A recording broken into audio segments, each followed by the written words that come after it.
امریکہ ایران کے معاملے پر پاکستان ایک ایسے ایشو کو ڈیل کر رہا ہے جو بہت پیچیدہ ہے۔ پاکستان کا اس میں کردار ثالث کا ہے۔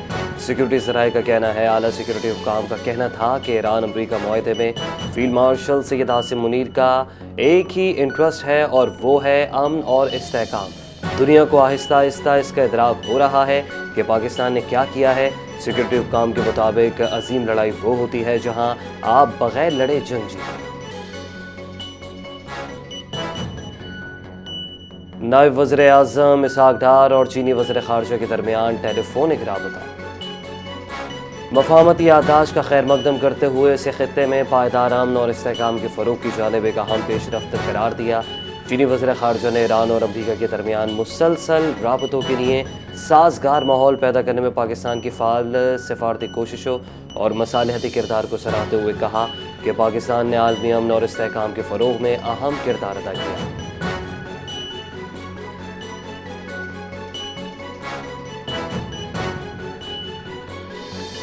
G7 سمٹ کے موقع پر امریکی صدر ڈونلڈ ٹرمپ نے ایران کے ساتھ طے پانے والے معاہدے کو منصفانہ قرار دے دیا ہے۔ ٹرمپ کی اماراتی صدر سے ملاقات، خطے کی صورتحال، توانائی کے معاملے پر تبادلہ خیال۔ ٹرمپ نے صحافیوں سے گفتگو کرتے ہوئے کہا کہ جمعے تک آبِ ہرمز مکمل طور پر کھل جائے گی، جبکہ ایران ڈیل کا دوسرا مرحلہ جلد شروع ہونے کی امید ہے۔ معاہدے کے MOU میں واضح طور پر طے کیا گیا ہے کہ ایران کے پاس جوہری ہتھیار نہیں ہوں گے۔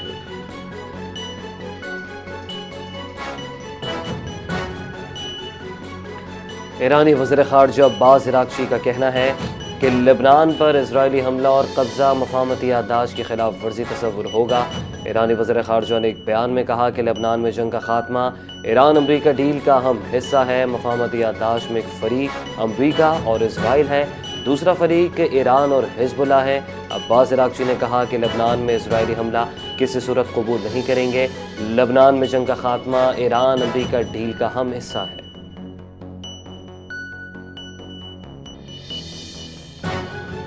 آبِ ہرمز کی جلد بحالی آزادانہ آمد و رفت سب کے مفاد میں ہے۔ ترجمان چینی وزارت خارجہ کی نیوز کانفرنس، کہا آبِ ہرمز ایک اہم بین الاقوامی آبی گزرگاہ ہے۔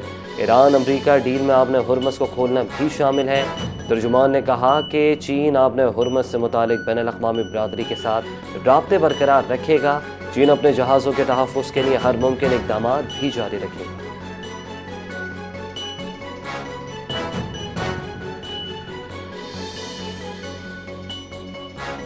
عالمی منڈی میں خام تیل کی قیمتوں میں مزید کمی ریکارڈ۔ امریکی کروڈ آئل 3.33% مزید سستا ہو گیا، جس کے بعد قیمت $77.42 فی بیرل پر آ گئی، جبکہ برطانوی خام تیل کی قیمت میں 2.93% کمی دیکھی گئی، جس کے بعد برطانوی خام تیل کی قیمت $80.24 فی بیرل ہو گئی۔ گزشتہ روز بھی عالمی منڈی میں خام تیل کی قیمت میں 7% سے زائد کمی دیکھی گئی تھی۔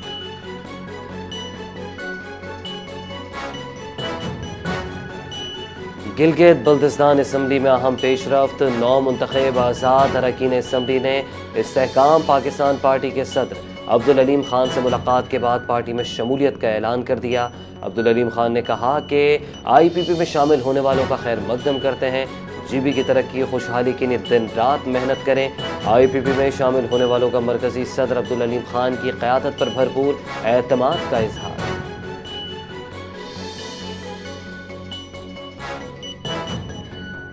وزیر خزانہ پنجاب مشتبہ شجاع الرحمان نے بجٹ 2026-27 پیش کر دیا۔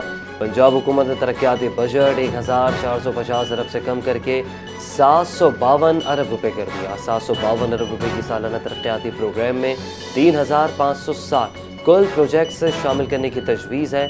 مشتبہ شجاع الرحمان نے بجٹ اجلاس سے خطاب میں کہا کہ 493 ارب 25 کروڑ جاری ترقیاتی اسکیموں، جبکہ 258 ارب 75 کروڑ روپے نئی ترقیاتی اسکیموں کے لیے رکھے گئے ہیں۔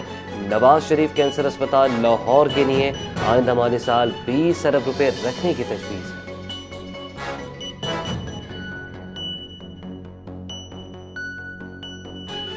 وزیر اعلیٰ پنجاب مریم نواز کا صوبائی کابینہ کے بجٹ اجلاس سے خطاب، کہا کہ وفاق کو شیئر دینے پر بہت بڑی رقم دینے سے اثر تو آیا، لیکن پوری کوشش کی کہ عوام پر بوجھ نہ ڈالا جائے۔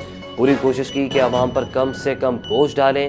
مالی مسائل اور عالمی حالات کے باوجود بغیر کسی نئے ٹیکس کے عوام کی خوشحالی پر مرکوز بجٹ پیش کیا. پنجاب کے بجٹ کی توجہ عوامی ترقی اور ریلیف پر مرکوز ہے.